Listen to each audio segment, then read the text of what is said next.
Deborah, a prophetess. Dear friends, today's story is about a woman, Deborah, who judged Israel.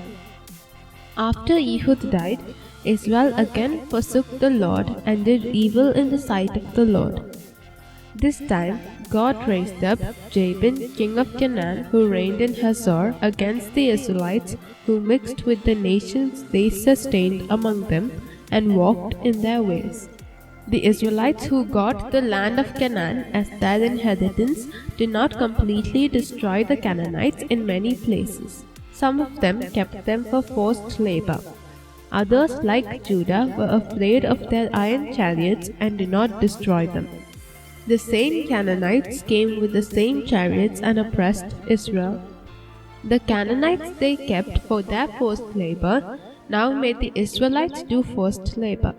Oppressed by the Canaanites' iron chariots, they now cried out to their Lord. Now Deborah, a prophetess, wife of Lapidoth, was judging Israel at that time. She lived between Ramah and Bethel in the hill country of Ephraim, and the people of Israel came up to her for judgment. God, who heard the cry of Israel, who was oppressed because of Canaan, spoke to them through Deborah. She sent and summoned Barak son of Abinoam from Kadesh Naphtali, and told him to gather 10,000 people from Naphtali and Zebulun, and fight Jabin's army commanded by Sisera. Even Barak was a little afraid, maybe because he saw the 900 iron chariots of Sisera. He wasn't ready to go for the battle if Deborah did not go with him. Deborah accepted Barak's request. Deborah told him that he will not get the credit for killing Sisera.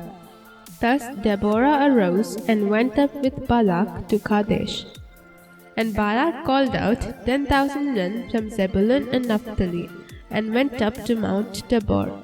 When Sisera was told about this, he called out all the 900 chariots of iron and all the men who were with him to the river Kishon. Then, according to God's command, Deborah told Barak to fight against Sisera. The Lord had gone out before them. So Barak went down from Mount Tabor with 10,000 men following him. And the Lord routed Sisera and all his chariots and all his army before Barak by the edge of the sword. Sisera got down from his chariot and fled away on foot. Barak defeated Sisera's army by the edge of the sword. Don't you want to know what happened to Sisera who fled from the battlefield?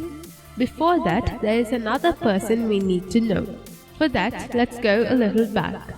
When God called Abraham centuries ago from the land of Mesopotamia to Canaan, one of the nations among the Gentiles there was the Canaanites.